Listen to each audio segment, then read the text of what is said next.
It is that time again. WrestleMania is over, even though I got the background hanging out. But truth be told, it's that annual tradition that nobody really wants to talk about. The Great Purge has happened once again in WWE. So we're going to talk about it. We're also going to dive into how did everybody fare after Mania, the Raw after Mania, the Tuesday night NXT after Mania, AEW on traditional Wednesdays for them, and Friday night SmackDown.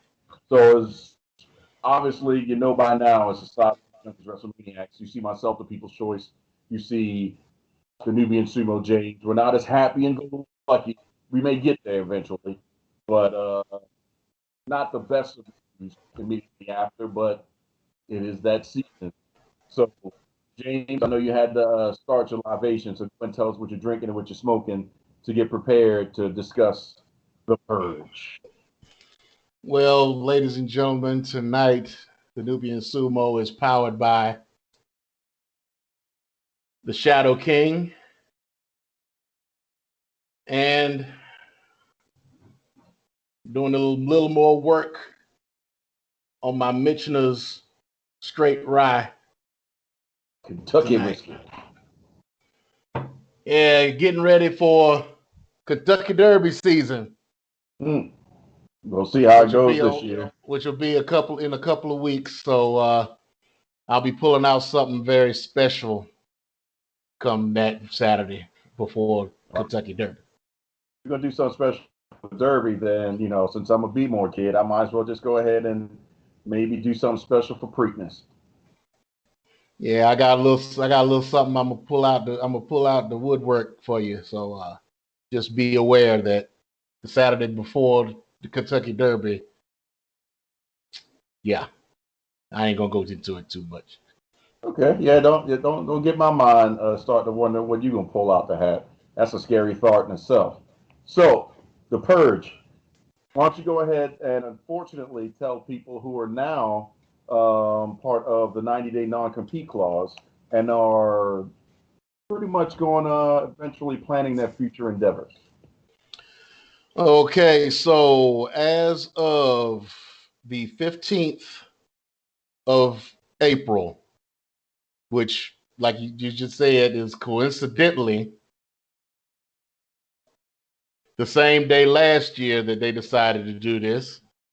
The names on the list are Samoa Joe, Mojo Rawley, Mickey James, Chelsea Green, Tucker from Heavy Machinery, Wesley Blake, Billy Kay and Peyton Royce from the Iconics, Kalisto, and Bo Dallas.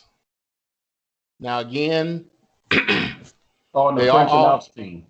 And the French announce team, which was recently and I forgot the other gentleman's name, but they weren't on this. They weren't on this story. I'm reading from an article done on yesterday by Wrestling Inc. So I think Rougeau's were today, right? No, it was a couple days ago. Okay, well, they're talking about having some more cuts. So, and according to the story, Jean Broussard. I want to make sure that we at least say their name because I appreciated, at least at this point, just when they were doing the foreign announce team come in. They always were excited and had the great. I think they started. Not to go off on a side note, but I think they were the ones that started the tandem ending. I want to say I'm almost positive it was either them or it was the Indian ones, but I'm pretty sure it was the French. They always had an ending, like when they were, I know it's going to sound bad, but I don't mean it this way, but do their French talk and say everything, and then or something like that. Yeah, they started it, in my opinion, and then everybody else started following suit. But go ahead. Now, according to this story, that they were supposed to be making more cuts yesterday because they were going to focus on NXT. So I haven't heard anything about that myself. But we can be expecting more cuts over the next probably week or so. But yeah, this list is kind of especially with Samoa Joe, because these cuts mess up a lot of theories I had about storylines. Okay, this really messed me up because, again, as you all know, I thought Bo Dallas was going to be a part of, was going to join Bray Wyatt in some type of way. And so now that's not going to happen. I thought Samoa Joe was going to be one of the newest members of the Hurt Business once he came off of his medical, once he got released, for his medical release. That's not going to happen. He was technically cleared. Well, he was healthy enough, but he just didn't have anything for him. I never heard about it being cleared. I never heard about it being cleared, but it may not have been like the doctors, cleared him from the WWE, but as far as his injury, he was good. I think but they were kind of skeptical on him because he had gone through a bunch of concussions. So I think they were kind of say like, we don't want to put him out there and he gets another concussion, and that kind of that messes him up. So. But yeah, I mean, Samoa Joe will definitely land on his feet anywhere he wants to go. Let me ask you this question, because I really want to pick your brain, and we can throw out a couple names to see where you think, or I think, that these superstars will go beginning on July 14th, which their non-compete will end. So my question to you, just before we start coming up with places that they can go, how many superstars do you think that they cut is paying for Pat McAfee or McAfee or whatever you want to call him? Pat McAfee, yeah. Like, just really? So we send Graves over to Raw, and Michael Cole and Pat now. How many people are paying for that? We obviously sacrificed Samoa Joe for it. Yeah, definitely. Yeah. But really? I don't know. That could be the case. I mean, how many of these people were up for contracts? How many just got fired in the middle of their contract? We don't know. So, yeah. Mojo Rawley, I can see, because they weren't doing anything with it. Mickey James was just doing pre-show commentary for Mania. Yeah, but I mean, they just pretty much threw her in there. She can still go, and she was asking for more time or more ability to wrestle. So where would you like her to go? I know, several people are saying they would like to wrestle Mickey James. Thunder Rosa recently just said that she wouldn't mind getting her hands on Mickey James and have a match with her. So that could put her in AEW potentially. I actually see her going to NWA first with her husband. Yeah, I mean that too. But I mean, depending on who's calling check is better, because they're in need of women in their division, because it's only like maybe 3 or 4 right now at the moment. Ring of Honor needs women in their division because they're getting ready to start that tournament for the new women's championship this summer. So they're in Impact, in my opinion. No, I think Impact is good for right now as far as their women's division. They don't have any marquee names in Impact. They don't need a marquee name. They're building their own names. Building their own names. So I mean, if you have, let's say, in the men's department, Shawn Michaels went over and said, "I'm a wrestler." That's a marquee name that people are gonna be like, "What?" and just start watching. That's just what I'm talking about. I mean, they're getting a lot of exposure through Don Callis and Kenny Omega and stuff like that. But the overshadow of those big marquee names bouncing back and forth, who's the big marquee name on the women's side that's moving back and forth from Impact to AEW or New Japan? They don't have one. The only people that are moving back and forth between Impact and AEW right now is the Good Brothers. Right. But that's what I'm saying. You can have a female be that bridge as well. and just to get the attention to it, to separate. So you got Now this you thing, could but then you got this thing. now you could have Ivelisse going to Impact because she just left AEW. Yeah. So she could go to Impact, she can go to NWA. You know, she between those two, I mean, yeah, because they're the ones that are in most need. So where would you put the Iconics, and would you put them back together, keeping in mind that Peyton Royce's husband Sean Spears is in AEW? I would definitely put them back together, and I put them in AEW. Yes, they would. They would be a great fit in AEW. But that would make them the first true tag team for the women in AEW, because Right, they don't have a division, right. They don't have a true division. But right? yeah, that this would help them build that division.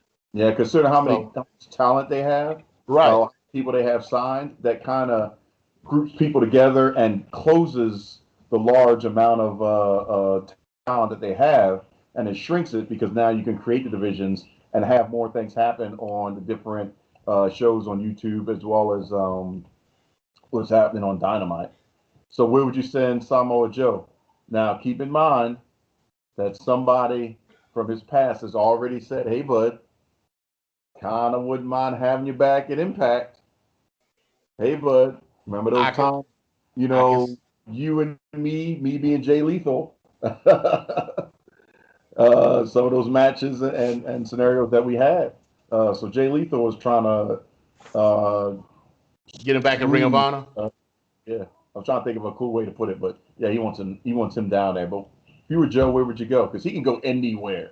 Yeah, he can go anywhere he wants to. He could even go to Japan if he wanted to. But Ring of Honor would be a great place for him because he is a former world champion there. He is a former pure champion there. A former tag team champion there. He does have a lot of history with him. So yeah, I can see he would be a great addition. And now that you got Homicide back in, I mean they're starting to bring in uh a bunch of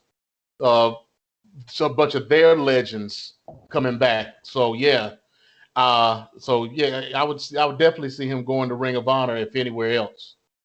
All right. So since your fan theory is debunked with the Fiend, who would benefit from Bo leaving and Bo Dallas?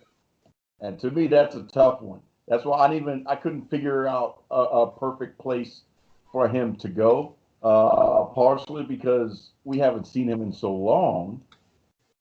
I don't know. Just for history's sake, I would say NWA. Right. Just to be able to say, well, yeah, this is the grandson of Blackjack Mulligan. You know, this is a descendant of Barry Windham. You know, so So yeah. you put him immediately in a program with Nick Aldis? Oh yeah, definitely, definitely, definitely. Yeah, you bring somebody with a name like that in, you know, and he's gonna and he, as soon as he comes in, he's gonna be like, yeah, my grandfather used to dominate this place. You know, my daddy is a former horseman. You know, so I'm made for the NWA. I have NWA running in my blood. So Right. yeah. So yeah, have him build himself back up in the NWA, and then maybe he goes over to AEW or to Impact. You know, once he has a nice little run with NWA, Yeah. or he could be that transition guy that goes one of those transition guys that goes all over. You know, they Yeah. work all three. So you know, we'll see what happens with him. Yeah. Because I mean, I loved all of his characters. I mean, I think he would be a great heel. And I liked the Bo Dallas, Bo Lee character. I thought that was he did a great job with that. So now Chelsea Green and Mojo, I could also see potentially going to AEW as well. Mojo reuniting with Zack Ryder, and Chelsea Green, her husband Zack Ryder's already there. So Actually, I see Chelsea Green going back to Impact because I don't know really, if you've been noticing, but she's been bringing back that crazy. She's been cosplaying with that crazy bride gimmick that she was doing when she was with Impact. Oh, She's been yeah. taking pictures like that. So talking about throwbacks, doing throwbacks and whatnot. Yeah. So she could go back to Impact and bring that character back. You know, imagine her and Su Yung together. Mm. Yeah. Especially You since know, they just lost Thunder Rosa. what now? So, especially since we have Thunder Rosa now in NXT. Yeah. That's one in, one out type of thing. So what about Kalisto? You think he's just gonna, you think he's going Japan or AAA? He could go to AAA. He could go to CMLL. I don't know about Japan. I don't know where he would fit in Japan. I mean, I'm sure he would be in the junior heavyweight division. Yeah. But I mean, I think he could have some phenomenal matches over there. He's still in his prime. He was just a small guy, not a Mysterio. He could. He could, but I don't know. I don't know. I don't know where I would put or where I would see Kalisto the most. But I could see him probably in AEW mixing it up with Phoenix and Penta. Rockstars, but all in the same height range. So I think out of everybody, with the exception of the French announce team, the hardest ones maybe for them to go and do something may be the Wesley, Blake, and Tucker, because they would have to rebrand themselves, I guess, and reposition with gimmicks they could have that would really highlight their potential. Well, actually, Wesley Blake could go to Japan, and he could hook back up with his tag team partner with his tag team partner that he had when he was in NXT, because they were an established tag team in the independents, and especially in Australia, New Zealand, and in the UK. Right. They were an established tag team with multiple championships prior to coming to WWE, and they split them up. So, and with Mikey Nichols wound up going to New Japan and joining up with the Chaos faction. Mm-hmm. They could bring him in, tag them up again, have them as their old tag team, and go after the junior tag titles in Japan. Yeah. My problem, the people I'm dealing with pretty much is Kalisto, Mojo Rawley, and Tucker, like you said. Tucker I could see like in an NWA or maybe in MLW. Right. Because he would have to go through a whole new gimmick change. Yeah. You know, to try to establish himself all over again. So I can see him in some of the smaller independents, just building a gimmick, building a character, and working his way back up. Yeah, Mojo Rawley, he could probably go back. He could probably come back to Maryland and come to MCW and reestablish himself. Or like you said, he could go to Impact and hook back up with Zack Ryder, what is Matt Cardona? Yeah. You know, and get involved in that feud with him and Myers that they're doing right now. So yeah, I can see that. I can see that happening. But the interesting thing, I guess Gronk has got at such a level that they didn't need him as a liaison anymore with Mojo Rawley. So it's like, well, Gronk's playing football. We're not going to be able to do anything with him, so we don't need you anymore. Pretty much, yeah. Actually, Gronk, his association with Gronk messed him up because then that was his hook. That ended up being his hook in. Mm-hmm. You know, yeah. So you can get us Gronk, okay. Now that we've used Gronk, what do we need you for? Yep. Just like, and I know this is off on a tangent, but I need to say it. How do you feel about that commercial that they did with Triple H and Bad Bunny about him starting his tour? At first, I thought it was going to be something that tied into bad. I thought it was a Money in the Bank thing, to be honest with you. So I'm like, are you saying Bad Bunny's going to be in Money in the Bank? You giving him a briefcase that something like that? Like, well, based off his performance, I can kind of see that. But once it became like, wait a minute, it's almost like a Christmas Story when Ralphie was going through and he's doing all the decodings with his little old Fanny pen, and then he's like, a crummy commercial, and then that's when like, nobody cares about that crap. No disrespect to Bad Bunny, but why is that there in WrestleMania? Was that a contractual thing? Like, hey, I'll do the spots for you, I'll do this, but you got to promote a tour. I don't know. Well, see, they're not really even promoting his tour. That's just like a commercial saying, giving them a pat on the ass and be like, okay, we use you for your 23 million followers. You got us on Saturday Night Live, you got us on the Grammys and whatnot.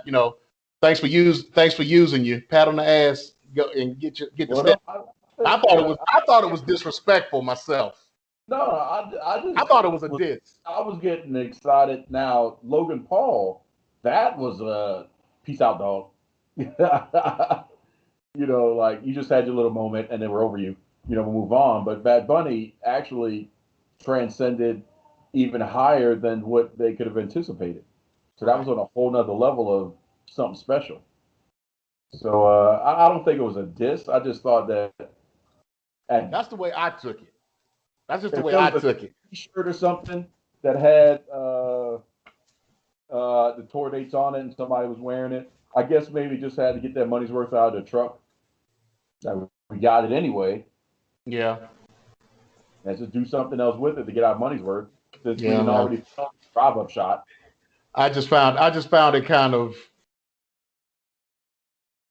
like I said, because they did it twice. Thanks for the use, brother.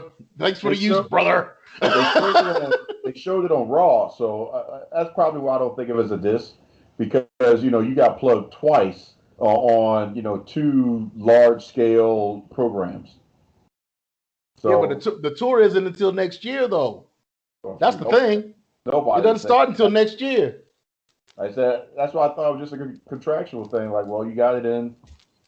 We jazzed it up instead of just posting a graphic saying, Michael Cole saying, if you want to go see Bad Bunny, here's the tour dates. Go scan the QR code or something. So.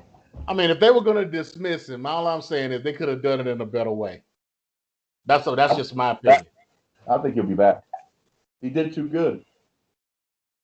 At that point, the average fan is like, he can wrestle. He'll be back next WrestleMania, so he can push it. He'll have to come back before WrestleMania because his tour dates. I think his tour dates start at the beginning of the year. No, I'll put him in the Royal Rumble because that's the only other time where you can slide a surprise in like that, and then he could do a couple spots, and he could dive off the top rope again. But then, that's right, just eliminated myself. So he got a little too excited being in a Rumble his first time and doing all that, and then he's eliminated himself. So he doesn't take a loss. He doesn't look bad, but at the same time, you get that nice little surprise thing with him just coming down to the ring out of nowhere when it's been almost a year and everybody's forgot about how good of a potential sports entertainer he could be. So that's where I would put him. Okay. I just had to put that out there. So yeah. Or if Damian Priest needed a run-in one time and needed some help, and he's doing his tour next year or something like that, and it's happening at the same time or in the same area. He could just be in the crowd or jump over. Who knows? They'll find a way to slide him in. But I think the Rumble would be the smartest bet. So we've talked about the Purge. We'll let that go. And now it's time to talk about the real normality of what should be happening or what we should be talking about on a Saturday after WrestleMania. And that is Raw, NXT, AEW, and SmackDown Live. So on Raw, just a couple of high points. You can tell me what your overall feel for the show was. The War Raiders actually returned. We're debuting a new Thunderdome at the University of South Florida. I know you got something to say about the Thunderdome. The new announcement we talked about with Corey Graves coming over, and Did they replace the other guy, Joseph? What was it, Joseph? I thought it was Tom Phillips. Tom Phillips. That's what I'm saying. Yeah, Yeah. they replaced him with somebody else, and I think it's because he didn't make something about the COVID. I think COVID protocols, but they replaced him with somebody else. Yeah, right? Yeah, Anon or something like that. I can't Yeah, remember. yeah. Yeah, Somebody that from was some sports surprise. network or somewhat. Yeah, from MLB. But he sounds like a baseball broadcaster, and that's the only thing that was driving my ears crazy is, you know, coming from a baseball town like Baltimore and hearing, baseball being broadcast and wrestling being broadcast in a different way, but now it's sounding the same. It's like, I can't. It was driving me crazy. Charlotte coming back and doing her thing. But the big question, and you can tell me about your feelings, those were to me, Bobby Lashley is just transcended. So Lashley is already on a rocket ship. He just can do no wrong right now, in my opinion. So he did what was expected of Bobby Lashley. So I'm not gonna be like, oh well, why did you talk about Bobby Lashley and what? We know that was gonna be hot, but we go from 2 nights of WrestleMania. I got my hands up here like this because I'm still perplexed. Fans all over the place, organic reaction, and then we go back into the pipe in. You go from tweets, oh man, Stephanie McMahon, we're so happy to have the WWE Universe. I'm quite sure other major execs, Vince McMahon saying, it's because of you. And then piping. I don't understand that because if NXT didn't have fans in the arena in the Capitol Wrestling Center, I'll be okay with it. It would make sense. Like, fine, I guess we're going back. Okay, whatever. We still got to get that Thunderdome justification for how much it costs. But NXT has been running fans at the Capitol Wrestling Center, and for Stand and Deliver, they added fans in the back behind the announcers, and they were there this week. Why the hell does Raw not have people in the stand? You can social distance them. They have to wear masks, but there's plenty of room to do that. You tell me. I mean, I was insulted. I couldn't believe it. I have no answer for you. I have no answer for you at all.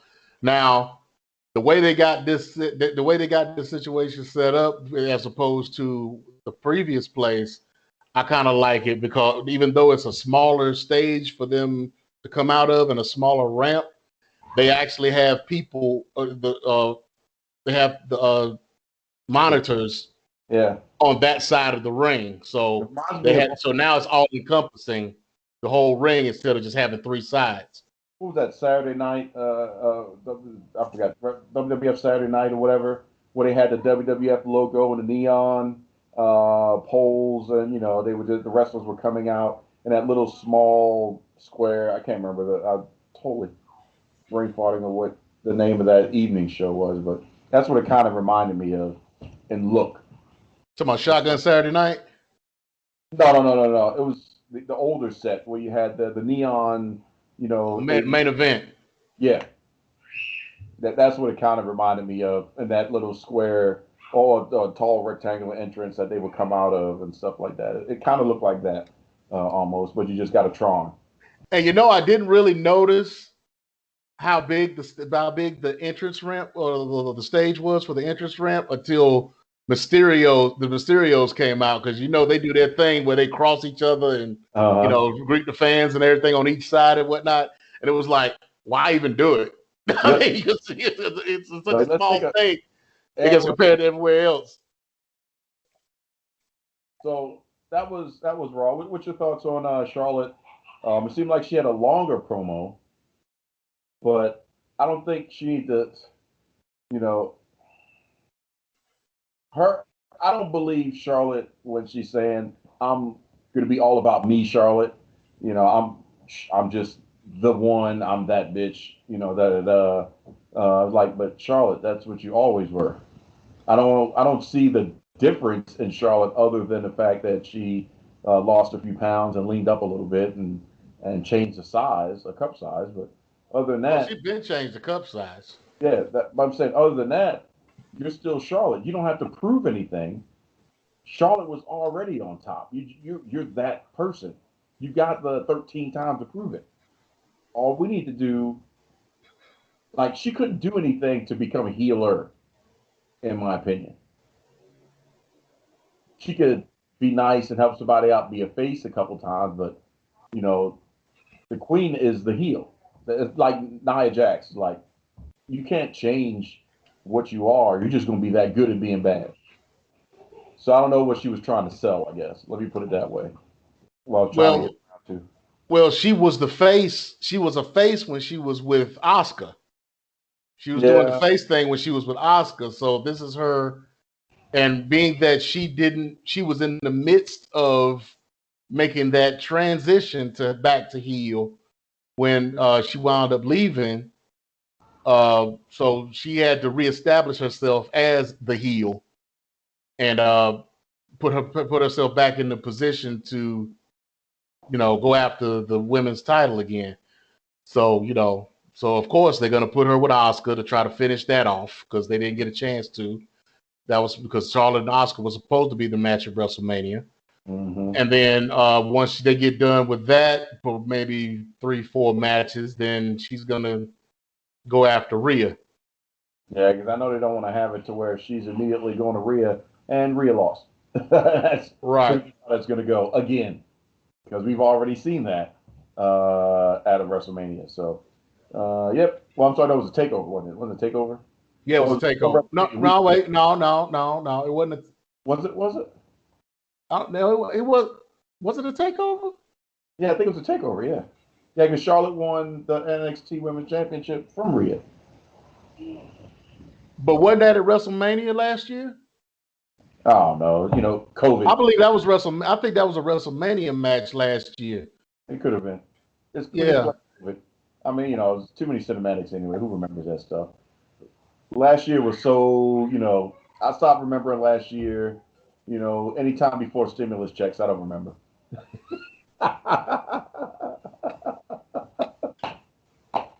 Because everything else was a blur. 2020 sucks. What mail came? What? I'm, 2020. Yeah, yeah. 2020. I'm saying that because, we're at the point now within that first few weeks. This time last year at, GameStop, we were closed for people coming in. So, any business, you're doing comparisons to last year's sales, there was none in store. It was all online. So, going through that and then looking at the deposit logs just says COVID-19, COVID-19, COVID-19, because there is no deposit because we weren't open. Or people coming in and, the memberships are expired. And just like, man, I don't understand how it expired. Probably because most of last year you were in the house. And for the almost the middle of last year, we weren't even open for you to come in to use it. So it's just like, everything before stimulus, you just whatever. It we just passed through it to say the least. Stimulus check, I remember it because they spent it in the store a lot, and then after that it was Christmas. So that's pretty much how that went down. Same thing. Now we're in. I remember this year because of stimulus to tax to stimulus, and who knows what's going to happen at the end of the year. So that was Raw. Tuesday NXT.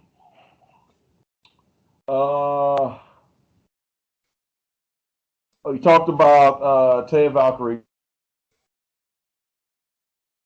as that. I don't really care because I just when she said La Guerra Loca, that's all I needed.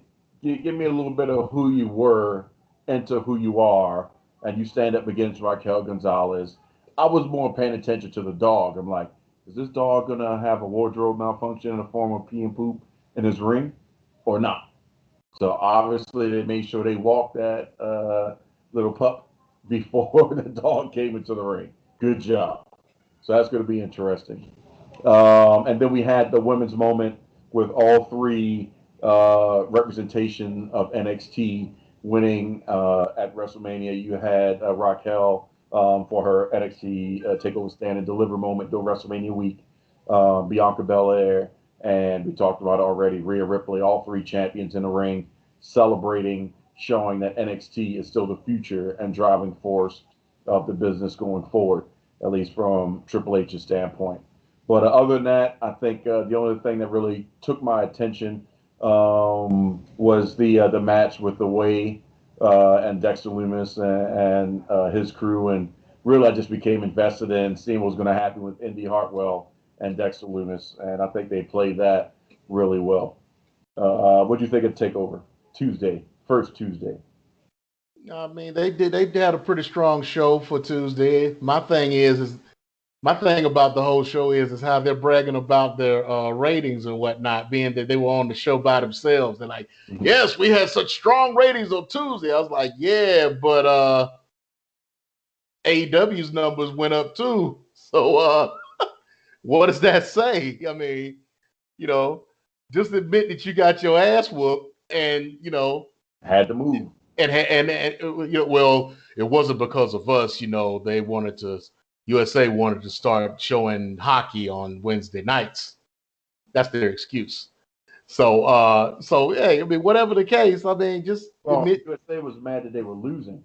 That too. I mean, but they're using the excuse of the hockey programming as their reason for having to move on Tuesdays, not the fact that they were getting their ass kicked every week, except for when takeovers were on. Yeah. So I just say, just take the L. Just take the L like a man, just like you did when the 83 weeks.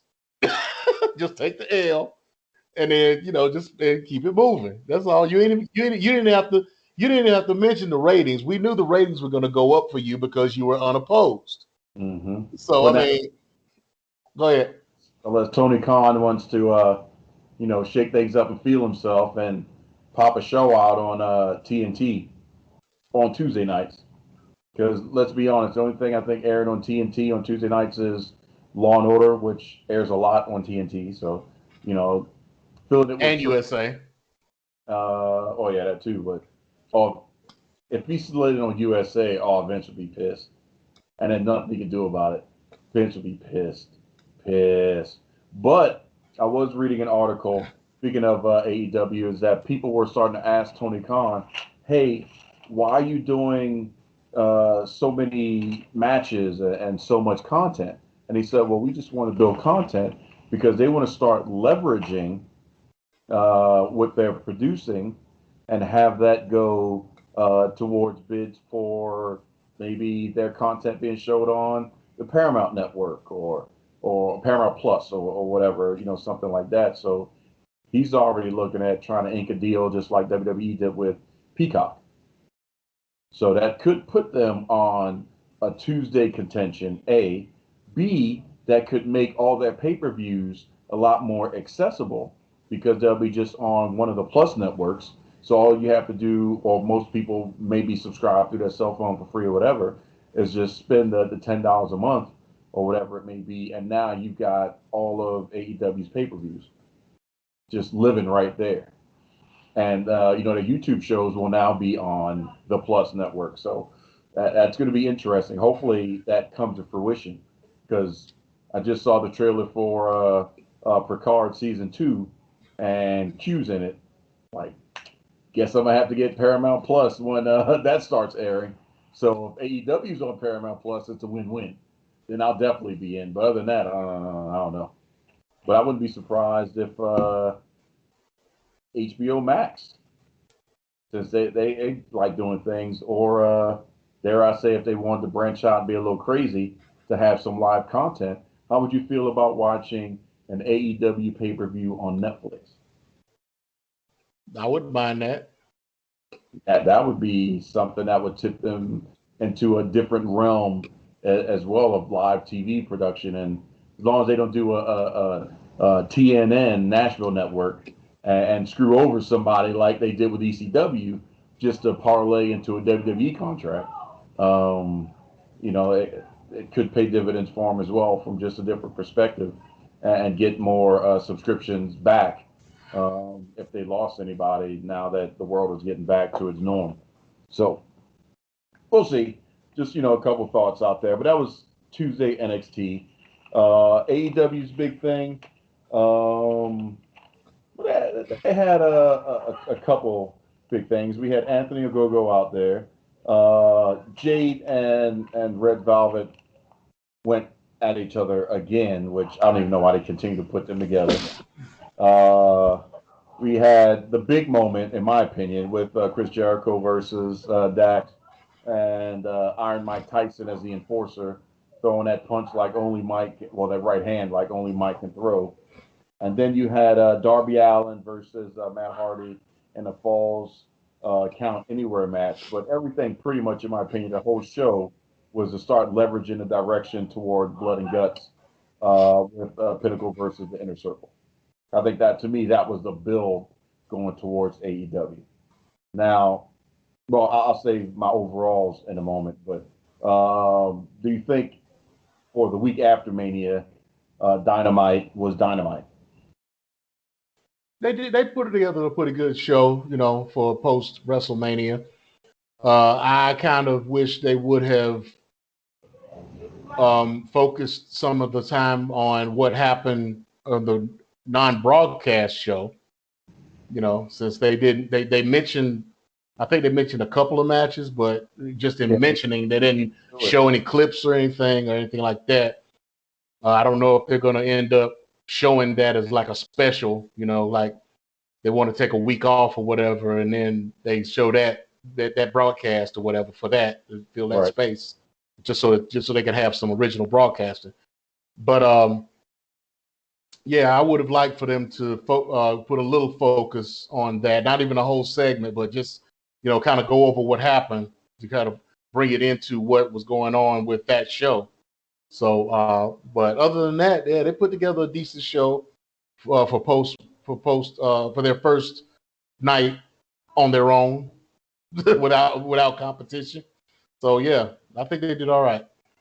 All right. Do you think they are going to benefit from being solo on Wednesday, or do you think they're going to become just generally complacent because a competition is going to bring out the better of you. So the drive to beat any WWE programming on the same day is always going to be paramount.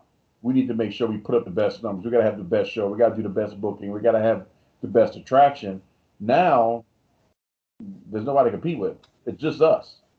So I kind of feel like they're going to be under more pressure to produce the numbers that they're doing or they have been doing because now you gotta actually become an established show.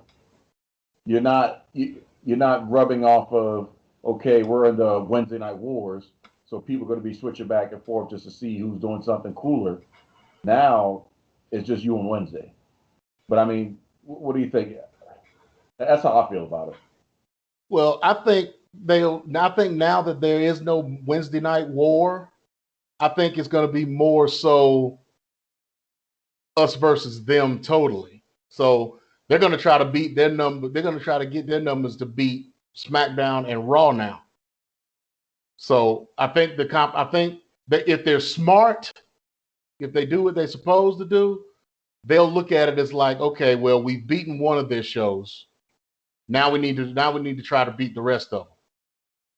So hopefully that's their mindset, and they won't become complacent in what they're doing, and they'll just try to build on the fact that they did beat NXT and they moved them out. Jericho is going on record now saying, yeah, we ran them off of Wednesday nights. So now they got two other shows that they got to deal with now. So and then keep their numbers up to continue beating NXT, even though they're not on the same night. So there's still competition. Right. It's just in a different way now.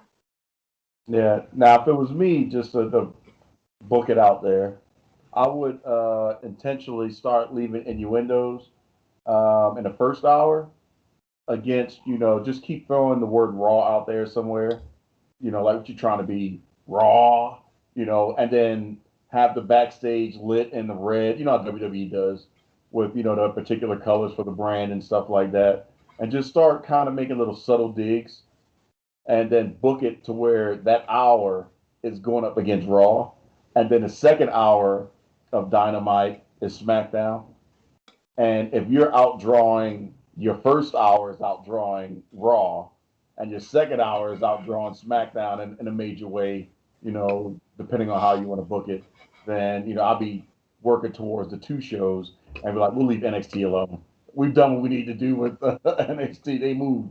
We ran them off the block. Let's just go ahead and start going, after the big dogs. Okay, Eric Bischoff. You gonna start giving spoilers for SmackDown now?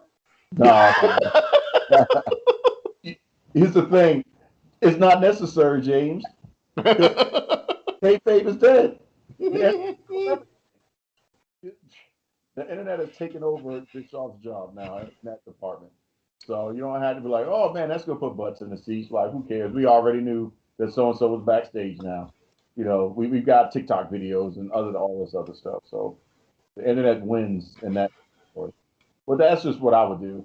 So that way you're still driving and challenging all the road agents and stuff like that to really produce some cool stuff, and just kind of book it as almost two separate hour shows with a common thread going between, but you're actually going after Raw and SmackDown at the same time.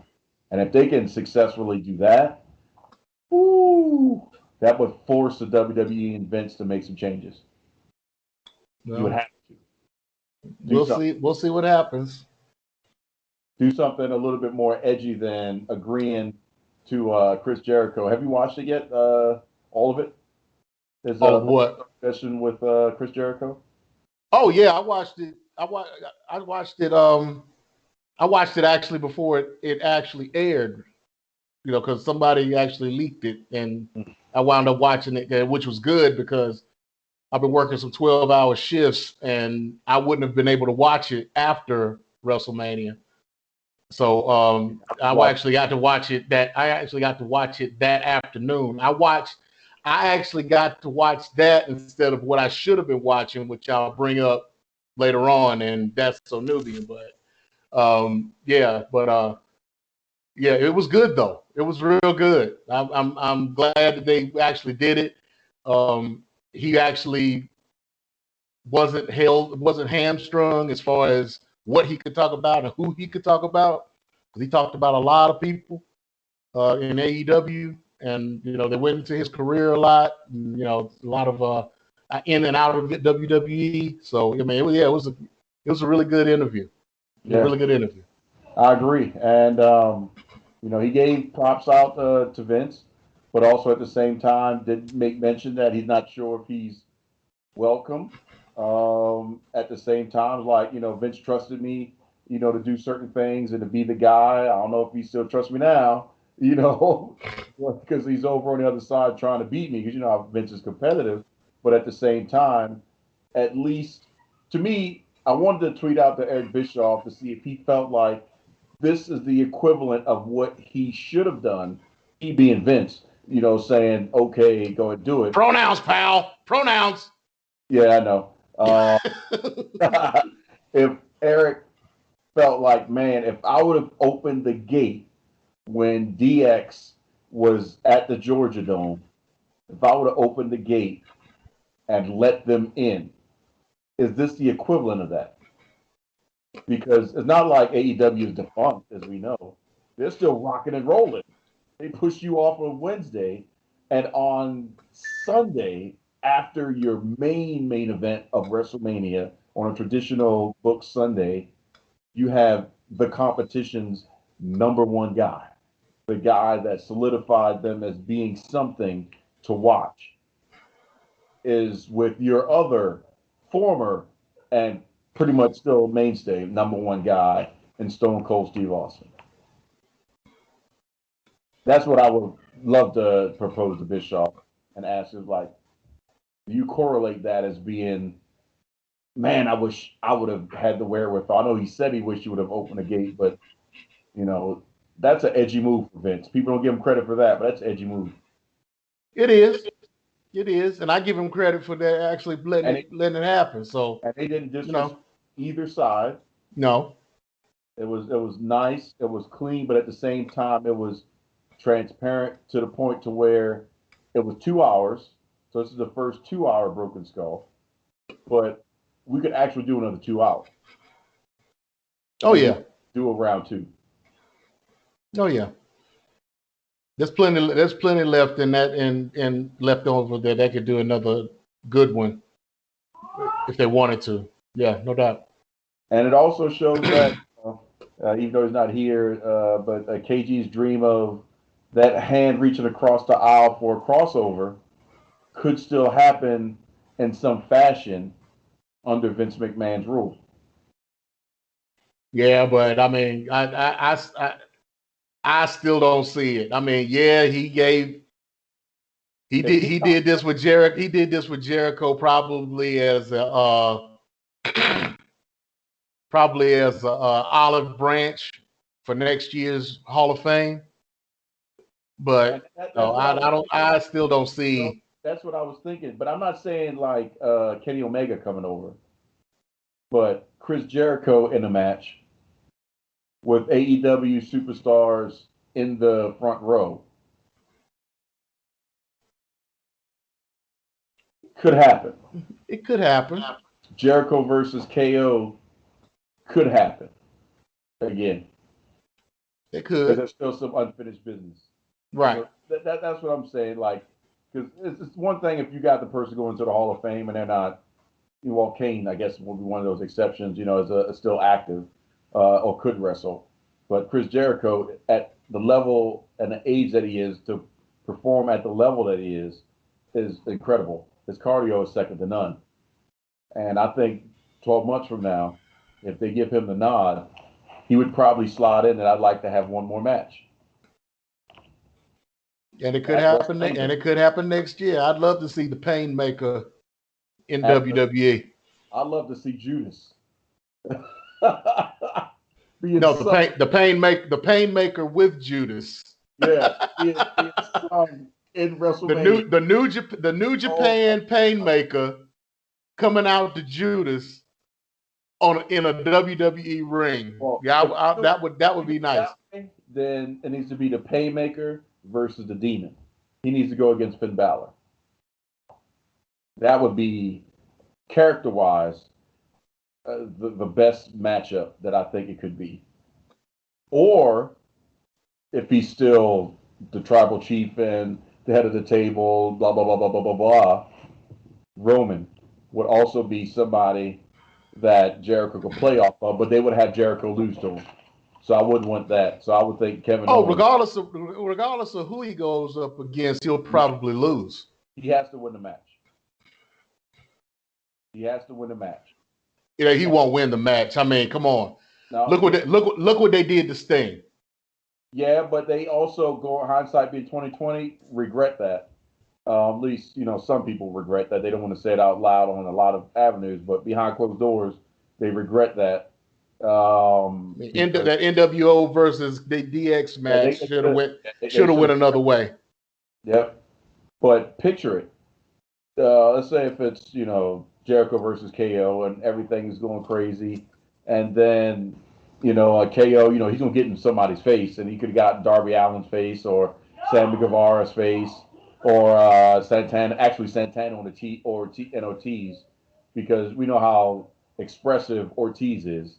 And Kevin Owens could have said something, do the push, and they jump over the guardrail. It's a lot of chaos. And the next thing KO turns, code breaker. And then he rolls him in the ring. KO doesn't, he kicks out, like, oh my gosh. Jericho gets stunnered, 1, 2, 3, but, one of the AEW guys pulls his leg on the rope, so that breaks the count. Ref doesn't see it. Next thing you know, KO beats up the AEW guys, jumps back in the ring just to get the Judas effect, 1, 2, 3. So, it would be by hook or by crook. And then Jericho would jump over the guardrail and run away with the AEW guys. But Jericho would have to be AEW champion at that point, so that way he can take the belt and run out with him.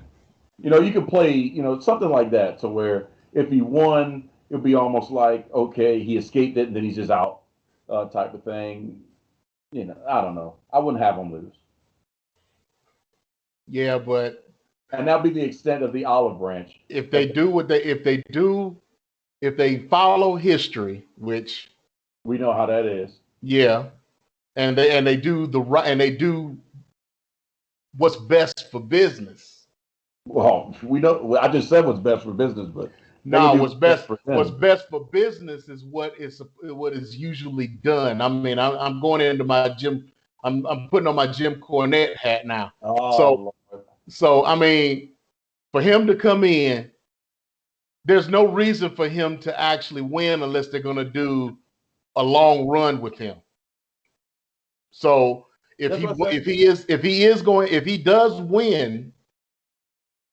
does win, I would want him to do like what they should have did, almost what they should have did with CM Punk. He goes into the match with Roman Reigns. He winds up losing to the Roman Reigns. Inner Circle comes, and they've done all the interaction with the Inner Circle outside the ring and everything. They jump the rails. They beat up the Usos. They beat up Roman or whoever else is in there. And Jericho leaves with the Universal Championship and has it on AEW television. now that Vince wouldn't do. That would be the only reason I could see him actually winning a match. Well, that's what as an AEW wrestler in WWE. That's what I say. Kevin Owens. Roman would be, if it was to go to an upper echelon, different type of thing. But for Kevin Owens, they still have history. They could work a great match. It could be, mid card main event or co-main event, something like that. But it's not going to be the last match of the night or anything. And you can have that fun, crazy interaction. He's already going into the Hall of Fame, so it have to be after technically him walking out onto the stars for the Hall of Fame wave and say hello moment. So that's pretty much halfway through the night. So right after that, he's going to have his performance, or they could hit his music, and it'll be the first time that while the Hall of Famers are on a stage, the Hall of Famers coming down to the match. So that could be his entrance time. And also the acknowledgement as well, but he's being acknowledged in the ring as, the competitor as well. But against Kevin Owens, he could win. Yeah, okay. KO's not going to be diminished by any means if there's that AEW interaction, all that. So he can still play off of that because Kevin Owens is Kevin Owens. So I know he could cut a promo and, still talk bad about, on the Monday night or the Friday night about Chris Jericho, and it is what it is, and then we just move on. The Roman thing would be a bigger deal. So yeah, that would be some huge negotiation for him to win that match. Huge negotiation. Like Peacock would have to get involved and say, we want this to happen and you have no choice. And we want it to go this way. Remember the billions of dollars we paid you? Yeah, we want it to go this way. Or USA would also, well, actually it's all Peacock anyway, but they would have to chime in and say, we want this booking on Raw because we said so. And they would have to do it. Period. Well, we got a whole year to figure that out, so we'll see. They've already been planning. Yeah. Once you crossed over the line into the neighbor's soil and showing that you won't get scorched and you can go back home, you can walk over again. Nothing wrong with long-term booking. I like long-term booking. Yeah. And we'll see. I mean, it's pipe dreaming now, but the Hall of Fame thing, we've already talked about it. If he doesn't go into WWE Hall, same thing with the Hardys. So if you're going to do one, that could also be who else would be at ringside. So that way you don't have as many AEW people involved. So that could be the Hardys going in the same year. So, WWE guys start to attack, and then Matt Hardy calls out Jeff, and they go and, interact. So the WWE guys with AEW, so you can kind of blur the lines a little bit. But that way you get them all in, and it's one and done. Well, those two, technically. Christian, yeah, unfortunately, that's not happening. But unfortunately, anytime soon, that is. Like, he's going to have to be retired for sure. Yeah. The Hardys, they have to go in. So if we do Jericho and the Hardys at the same time, that's just an easy one night, one time, one win. But again, that's butts in the seats. That's hundreds of thousands of dollars and merchandising and all the other stuff. That's just money. They're going to get that hand over fist, period. Under normal Hall of Fame, no COVID, you can pack the house type of situation. So that's that. So now we've talked about a lot of pipe dreams and all that stuff. We kind of went off to the left field a little bit. But then there was that lovely show called SmackDown at the Thunderdome. And there's only a couple things that stood out to me. I know you talked about bigger and better things for the Hurt Business. So does that mean T-Bar and Mace are the newest recruits for the Hurt Business? Question. I can see that. I can see that. We had Alexa Bliss's Playground, to which she introduced a new puppet and kind of still left us confused. Only for Bray Wyatt to come back at the Firefly Funhouse and really leave us confused. So I don't know where they're going with this angle at all, to be honest with you, and what the end game is. Now, if WWE is curating this, I'm scared because I think it's going to lose traction, fall on its face, and not be worth it. But if Bray Wyatt has a hand in it, then I know there's an end game of some kind, and I can be patient and wait. Just because we've seen how his mind can put things together and have it tie in from old promos that he suggested should go this way, just in case down the road he needed to reflect back on that and use that as what subliminal messaging that I put in on Twitter, asking the Twitterverse, what do you think I meant by this? And what was the 3 letters I talked about from an old promo, and people are like, oh my God, I didn't even recognize that what the hell you was talking about or what you were leading to. So get it. So Bray could do it. So I'm confused. And then we had the great moment with the Street Profits and Bianca Belair showing up, and obviously Sasha Banks somehow looked incredibly taller than oh gosh, what's her name now? I know you talk about, but yeah, I noticed that during WrestleMania. I noticed that during WrestleMania. I was like, either Sasha Banks is standing on something, she's wearing some high heels, or Kayla Braxton is a very short woman. Yeah, I don't understand that. She looked like Andre the Giant just towering over her. I'm like, what the heck? Am I missing something? But what do you think about Davo Kato? Now, Mr. Commander Aziz. Babatunde, I don't know. I knew there had to be some interference for Apollo to win. So I knew that. I just didn't know how it was going to happen. I still don't like the outfit. And I don't like well, for those that didn't watch Raw Underground, I guess you're okay. So for those that watch Raw Underground, he wasn't anywhere remotely looking like some exclusive Nigerian garb.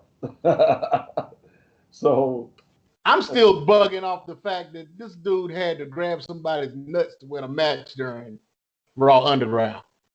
He still hasn't done anything to impress me. Yeah, he's tall. He's got the stature and everything, but all those facials that he keeps doing and all that, he's corny to me. So they're gonna have to do a lot of work on him to sell me on.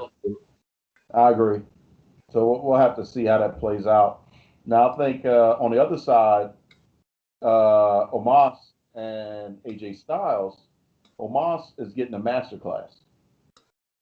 He's going to learn so much from AJ Styles that when he finally branches out, if you had to put those two in comparison, Babatunde, I just like saying it. Aziz versus Omos. Omos is just going to be leaps and bounds ahead. With disrespect to Apollo Crews, but you're not on AJ Styles' level yet. So it'll be interesting to see the development of matches that those two guys can have based off of who their mentor is, I guess. It's almost like a defunct NXT in its original style where you had your newbie and your mentor. Right. But right. We also saw the biggest benefit of that being Daniel Bryan and The Miz on Talking Smack and that confrontation. So can you imagine if Omos learns enough and gets there and he's just got everything down packed and then he turns on AJ Styles when they have that match? Man. No, that's going to happen. That's going to happen eventually, but yeah. And AJ is still planting a seed on that, like, why are you shooting up there? I'm right here. Those seeds are planted and little by little. So it'll be amazing. But the whole big part of this whole segment was what was it? What is it? What is the week after WrestleMania like? And in my opinion, Raw was good. NXT was good. AEW was good, but SmackDown was disappointing. The Roman's going to do his thing, even though his promo was a little weak. The Cesaro not getting a chance to talk, I thought that was kind of disrespectful. He should have said something as Roman was going up. The Seth Rollins run-in just shows that we'll let you get close, but we're not going to let you drink out the well. So you're still going to be thirsty from back there. Sorry. But other than that, SmackDown to me was a phone-in. And I don't understand why they let that show, which in my opinion normally is the better storyline scripted, set up show, to be phoned in. So that kind of let me down, and that was the last thing that I had to interact with and watch, being SmackDown. And I was like, it's not that good. I mean, maybe I saw something different than you, James, but you tell me. Well, the Raw after SmackDown is always the measuring stick. So they usually don't put as much emphasis on SmackDown as they do on Raw after WrestleMania. So yeah, I can see where you could say that about it. They're just trying to reestablish everything now. What are they now that Randy Orton's going after the world title again? What are they going to do with what are they going to do with the Fiend? I know they're talking about this turn, Alexa Bliss turning on the Fiend. So is who's she going to get to represent her in the ring with the Fiend?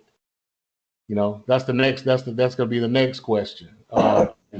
There's speculation that there's going to be a human embodiment of the new puppet. So they've got these. I saw some pictures of something of somebody who is kind of. It was a close up. It was like it was only an eye, but they were making it seem like that this was who the doll is supposed to be. Like the doll is supposed to turn into this person. And I believe it's supposed to be a female, and I think it may be Nikki Cross. So that will put them two back together and have her in some type of, because like you were saying in a previous show, how anybody that interacts with the Fiend gets affected in some kind of way. And even though it's taken this long to happen, it could happen to Nikki Cross. Yep. So it could finally be manifesting itself, So we'll see what happens with that. You still got who's going to go up against Omos and Randy and AJ now that they got the belts. Right. They're pushing the Dirty Dogs real strong now. They're stretching out this thing with them. Mm-hmm. So then they got like 3 or 4 different tag teams that's going after them. So we'll see what happens there. They're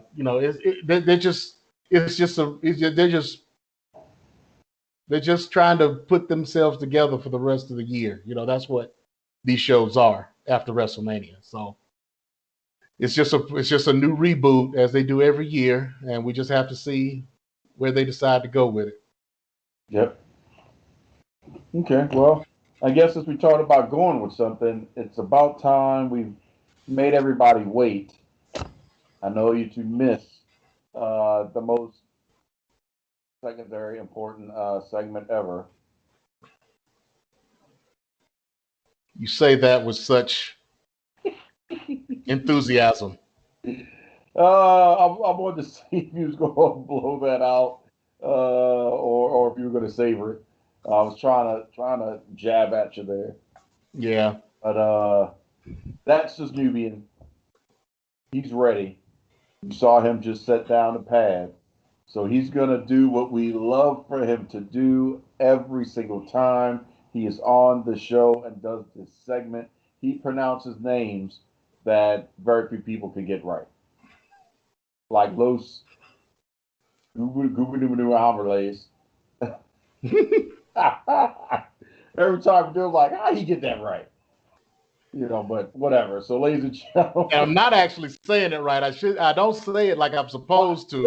I do every now and again, but I'll make sure I don't have to say it today. So I'll go ahead. Didn't I just take over? Hey, it's being. I'm trying to be humble. I'm trying to be humble. How often do I put you over? How often? You don't put me over, but I have to be humble in my praise. So all you had to do was savor it and be quiet. So being that you have put that praise on me, we'll go ahead and start with New Japan. So let's see. First of all, a couple of things that have happened since WrestleMania. Aaron Hanari, who is one of the members of the Lionsgate or Young Lions, and has graduated and has been in the main roster for the past year or so, has joined the United Empire with Will Osprey, Jeff Cobb, and the Great Okan. So he hasn't been able to go because of COVID. He hasn't been able to go on his excursion, which usually whenever you graduate from the Young Lions program, they send you off for a year or two to establish your gimmick, to learn more styles from other organizations around the world. And so since he hasn't been able to do that, he's been pretty much staying in New Japan and wrestling. But now they've given him another character as Aaron Hanari instead of Toa Hanari. He was wrestling under Aaron Hanari when he was in New Zealand and in Australia wrestling. So they've allowed him to use this name again. So he's been looking really good with the United Empire so far. They've got him as like an enforcer, kind of like a hitman, so to speak, within the group. So we're going to see how that goes with him. Yo from Roppongi 3K has returned from his injury that he had. He was out for like 9 months, and they held on to him for a while afterwards so that he could rehabilitate properly. And now that he's come back, his first match back was for the IWGP Junior Tag Team Championships with his partner Sho, and they wound up winning the belts against El Desperado and Kanemaru. So they're the champions now, and they will be defending those belts here soon, which I'll be bringing up here in a moment. Everything is pretty. Right now, they're on the road to Wrestling Dontaku, which they've had some matches. They're up to their 8th match during that tour, where they've been focusing on the matches that they're going to have for Wrestling Dontaku. They've already put together some of the night 1 matches for that, which I'll get into in a moment. But before that, they're going to have the Wrestling Satsuma no Kani Excuse me. Let me get that right. Yeah, get that right. We threw a condom in there. Satsumo no Kanami. Okay. It's going to be a 2-night event that's going to be in one of the major baseball stadiums in Japan. And the first night, they've announced that the semi-main event will be Toru Yano versus Evil for the KOPW Provisional 2021 Championship. And also, Roppongi 3K will be defending their championship in a rematch against Desperado and Kanemaru for the junior tag titles. On the second night, they will be having, in the semi-main event, Tetsuya Naito and Shingo Takagi versus the Great Okan and Will Osprey. Will Osprey and Shingo Takagi will be wrestling each other in Wrestling Dantaku on the second night for Wrestling Dantaku for the World Championship. Then on the second night of the Sasamu no Kami, there'll be Hiroshi Tanahashi and Kota Ibushi versus Hanari and Jeff Cobb. And that is a match that will be setting up Tanahashi and Jeff Cobb for the Los Ingobernables. Well, I said I wouldn't have to be using it, but Los Ingobernables de Japón. Yes. This is a match between. These are matches between United Empire and Los Ingobernables, and Takagi. Like I said, Takagi will be going up against Osprey for the world title, and like I said, and Tanahashi will be actually going up against someone else, which I'll bring up in a moment. So you got those matches that'll be happening on the 28th and the 29th of this month, which will lead into the Wrestling Dantaku, which will also be 2 nights starting on May the 3rd, where Tai Chi will be going up in a single match against Tama Tonga in a Iron Fingers ladder match. Now, to explain that, Tai Chi is a part of a faction called Suzuki-gun. Right. And about 2 years ago, one of the members of Suzuki-gun wound up retiring. Tagachi. He wound up retiring. Now, he's had this crazy man gimmick where he would go around, he would go through the ring, go through the crowds and scare people and whatnot, kind of on a Bruiser Brody type thing. If you watch old matches of Bruiser Brody in Japan, how he would go through the crowds and kind of push people away and be all crazy and whatnot, going through the crowds, he would do that too. But he ended up retiring. And when he retired, he had these molded fingers that were painted silver, that he would pull out every now and again and kind of throat chop people with them and attack people with them. So he left those in the ring, and Tai Chi ended up taking them and making them his own. Oh, wow. About 3-4 months ago, you had Tai Chi and Zack Sabre Jr., who at that time the IWGP head tag team champions, going up against Gorillas of Destiny, and Tama Tonga ended up taking the Iron Fingers, which affected Tai Chi and was not, I need my Iron Fingers back. They supposedly have some type of power, or it affects people in certain ways when they use them. Kind of the spirit of the man who had them beforehand that takes over his body, and they just go crazy or whatever. So Tai Chi ended up getting them back, but now they're having a match a ladder match where they'll be going after these Iron Fingers. So this is what this is leading to. Now, Hiroshi Tanahashi in the same night in the main event will go up against Jay White for the never openweight title. And this is significant because Jay White, if he wins this match, he will be the first person to ever hold the IWGP Heavyweight, IWGP Intercontinental, IWGP United States title, and the Never Openweight title. So Wow. he'll be the first one to have all the singles belts in New Japan. So that makes that match significant.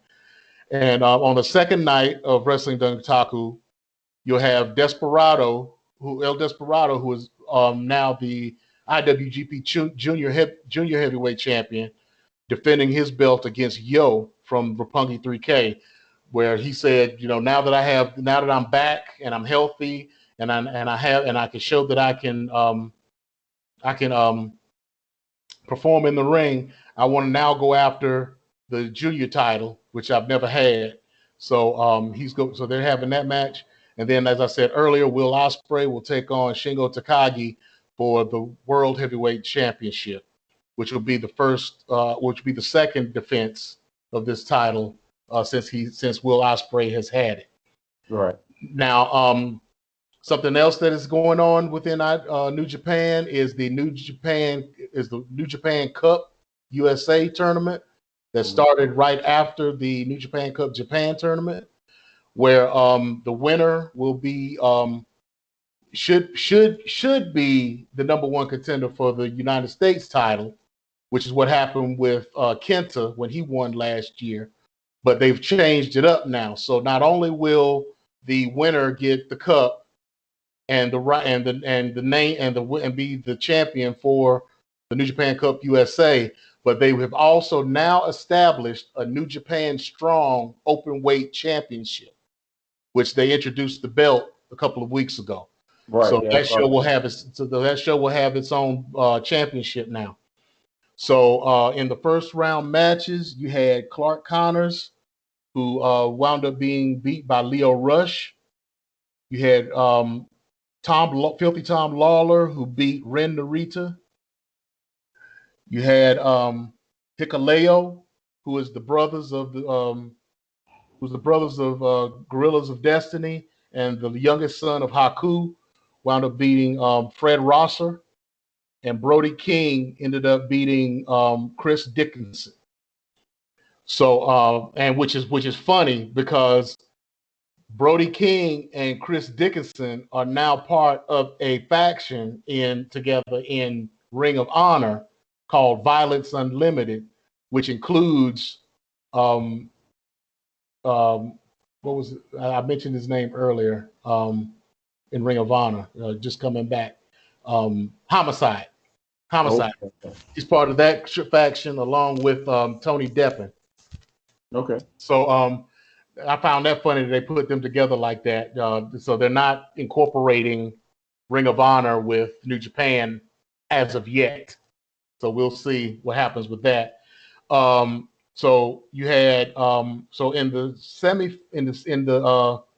semifinal, you had Leo Rush defeating Brody King, and you had Tom Lawler defeating Hikuleo. So in the finals, you'll have Leo Rush versus Brody King for the new Strong Openweight Championship, which should happen this coming Friday. So we'll see what happens with that. Now, who do I have winning? I actually got Brody King winning. Really? But I could see them I could see them having Leo Rush win because, I mean, he's already got 2 belts in 2 other organizations.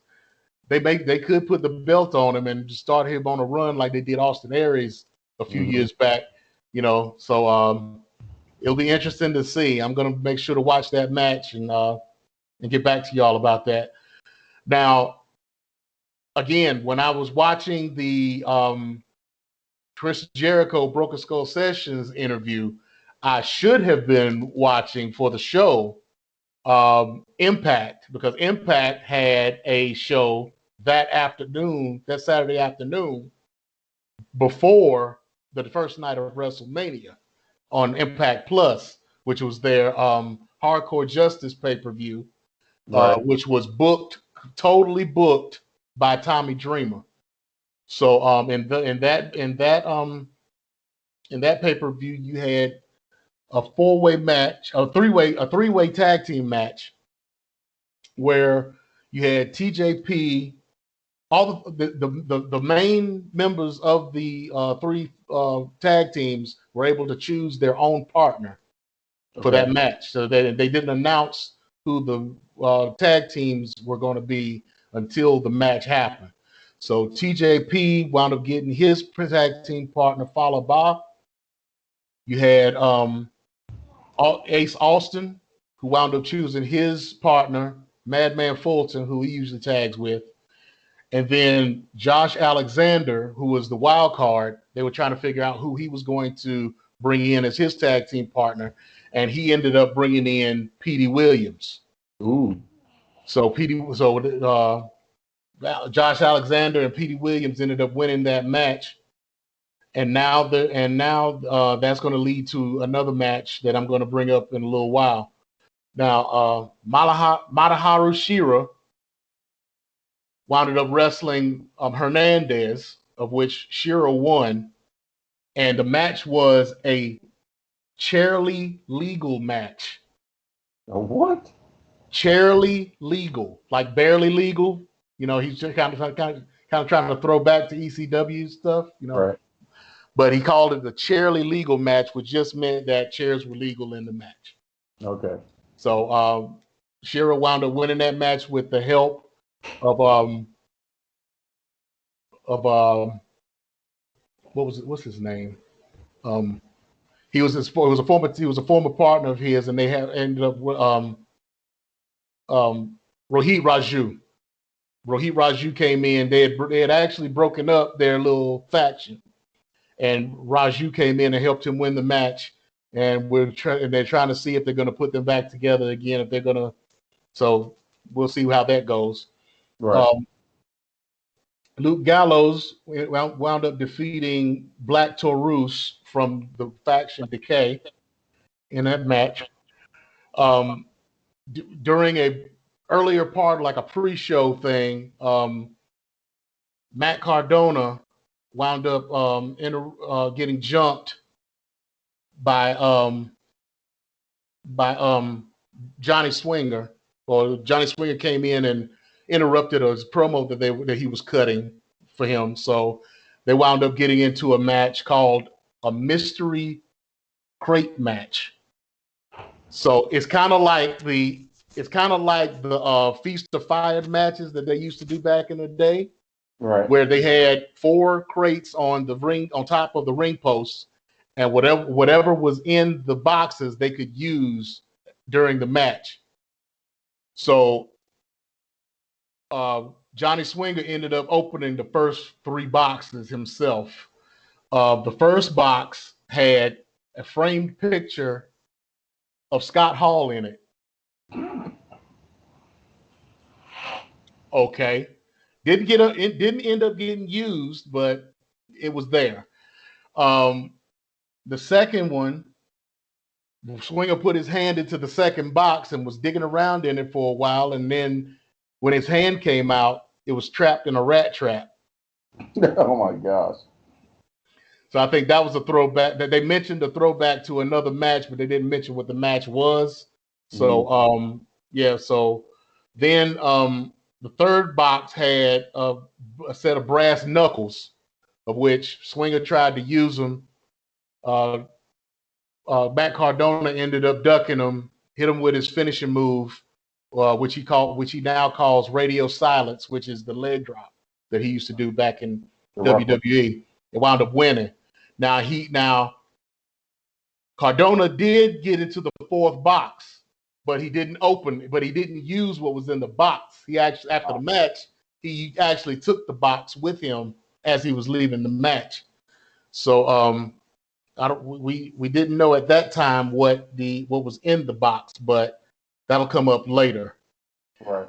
So Sammy Callahan came out. He wasn't on the match. He wasn't booked for the match, but he came out talking about Trey Miguel, because they're in a feud right now, and he wound up giving an open challenge to anybody who wanted to come out. So one of Trey Miguel's students, a guy named Sam Burrell, wound up coming out, and it was a nice little 10-minute squash match, pretty much. Okay. So that wound up happening. Going off of the promo from earlier that caused the Cardona match, Jake Something wound up beating Brian Myers in a blindfold match. So they had the hoods over their heads. They did the usual blindfold match thing. Cardona ended up coming out at the end of the match with the fourth crate, which ended up being a box of action figures. So they poured out the action figures in the ring like they would thumbtacks or the Legos. Oh no! They called Brian Myers took the finish on the action figures 1, 2, 3 and wound up losing the match. That's brutal. So there was a 6-woman weapons match for the number 1 contender for the Knockouts title. Havoc, Susan, who ended up getting replaced by Su Yung. Okay. Same person. Same person, yeah. But it was the way that they did it, because Susan came out for her walk down to the aisle. Everything went dark and smoke come out, and Su Yung comes out, gives Susan the mandible claw, and then she comes out and gets into the match. You had Alicia Edwards, Jordan Grace, and Rosemary, and Tennille Dashwood, of which Tennille Dashwood wound up winning the match with help from her photographer, Caleb with a K, Caleb Conley. You had a title versus career match with Deonna Purrazzo defending her title against Jazz, of which Deonna Purrazzo ended up winning. And after the match, you had Fire and Flavor come out and start messing around with them. So they wound up going to the general manager and talking to them, and he was like, "Well, since you got so much beef with them, why don't you have a match with them? Why don't you defend your title with them against them at Rebellion?" And so they was like, "We'll wrestle anybody you want. That's no problem. So then Jordan Grace and Jazz comes up, and it's like, "Did you hear what just happened?" It's like, "Yeah, Jazz was like, "Yeah, I heard what just happened. I appreciate the offer, but I'm a woman of my word. I had a stipulation, and I'm going to stick to it. But that's not keeping Jordan from being in the match. And If you don't mind, I would like to choose my replacement in the match." So she's got a mystery partner for Rebellion, which I'll get into a little later. And then the main event was Violent by Design, who is Eric Young, Joe Hennig, and then you had Diener and the newly added Brino against Team Dreamer, which is supposed to be Tommy Dreamer, Willie Mack, Eddie Edwards, and Rich Swan.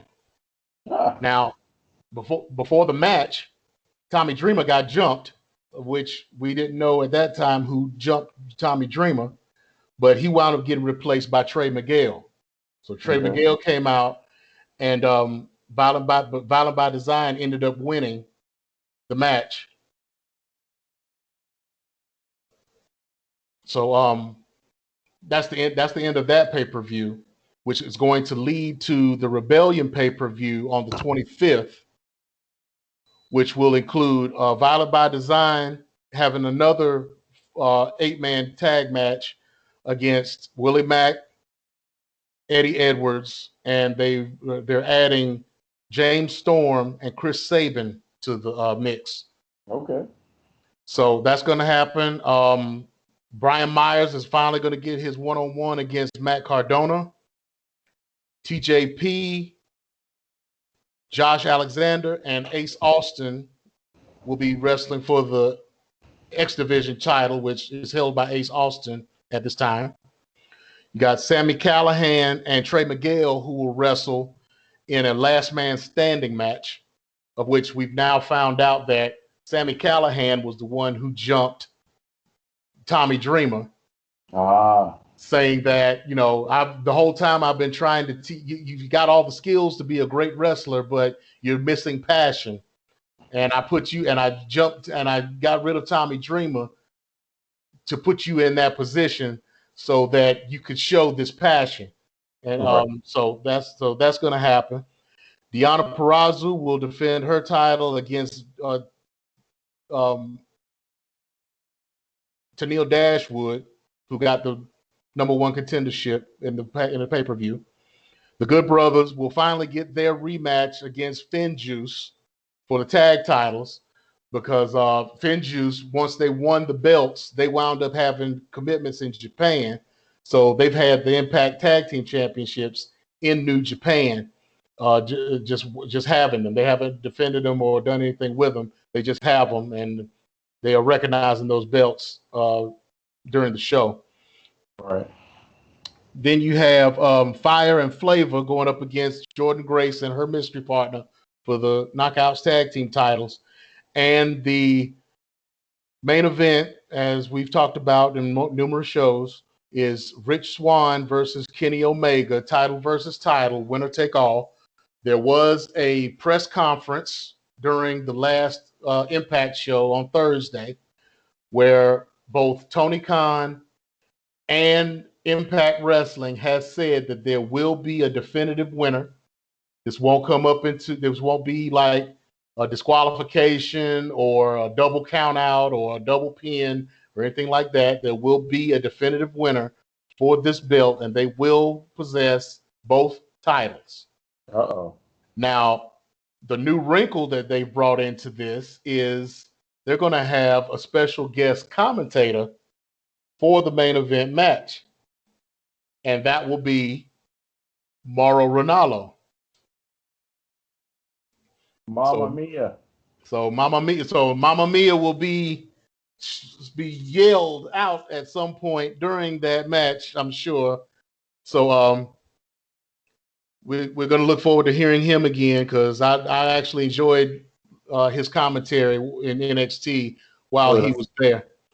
So last but not least, the whole purpose of That's So Nubian this week was what was going on during WrestleMania outside of WWE, because you know that there are usually a lot of different smaller organizations that come to the town that WrestleMania is in, and they have their own shows and whatnot, which there were a few.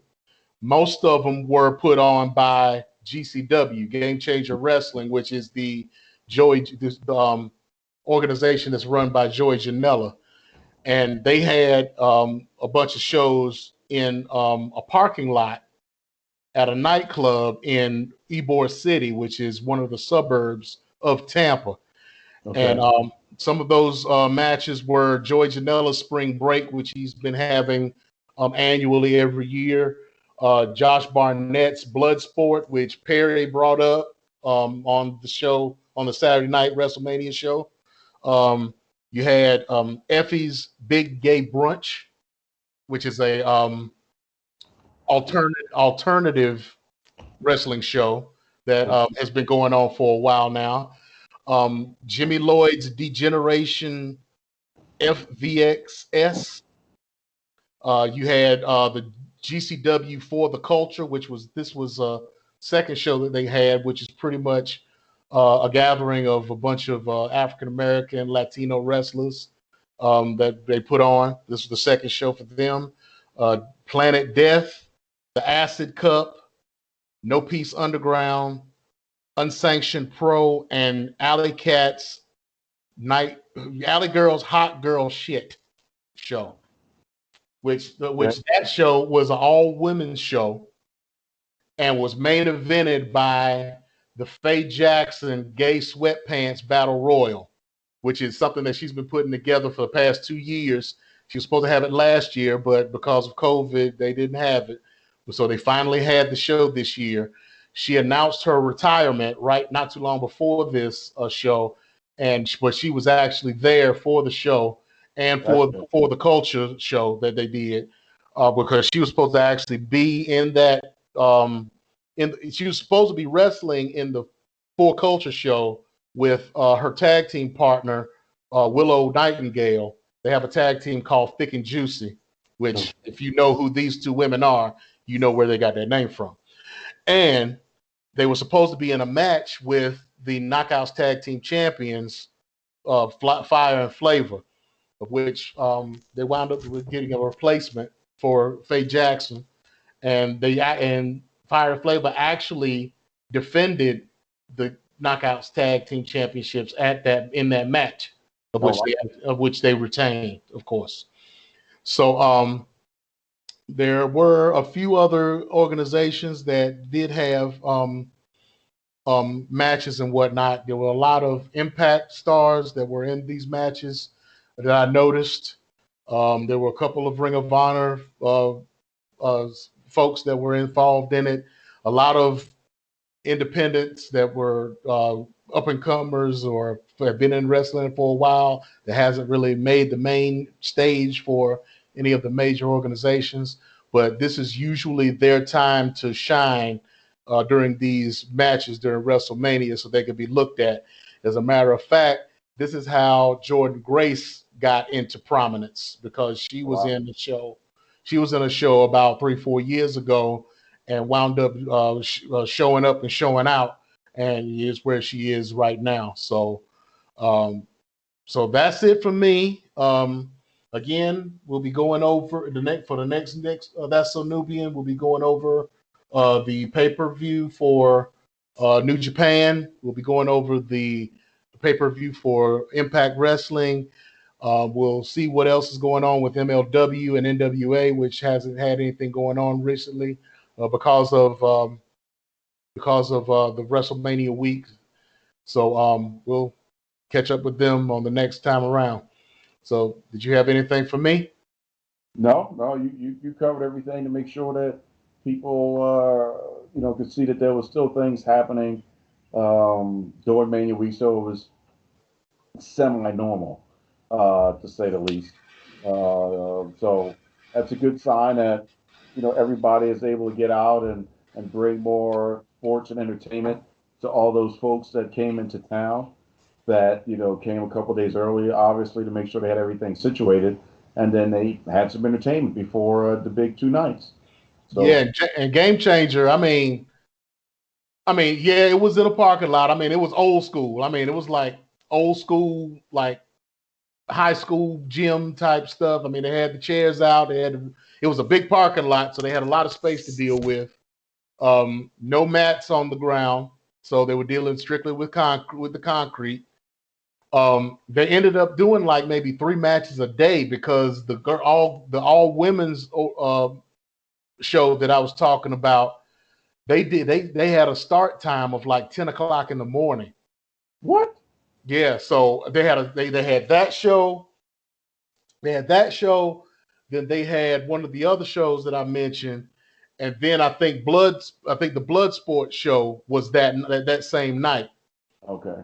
So yeah, they were running. They ran shows on Thursday, Friday, and Saturday. So they were doing 3 shows a day, using the same venue. So they seemed to have pulled it off pretty well.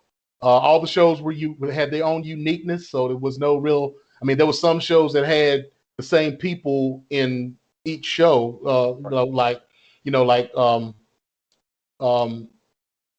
Fire and Flavor did their tag team show for the Culture, but then on the girls' show, Tasha Steelz wrestled in a singles match against one of the girls that was in the tag match with them. So I mean, there were people who were in multiple shows, but it still had their own different feel for each show. So it didn't seem like you were watching the same show over and over again. Yeah. So it was good for them that they did that. I'm sure that they'll be doing that in the future, because a lot of these shows are annual shows that they do every WrestleMania weekend. So it was good. It was good for somebody to have an option to do something else during the day, and then if they wanted to and make the short trip back to Tampa, which I mean, like I said, it's pretty much the same city, and they're right there together.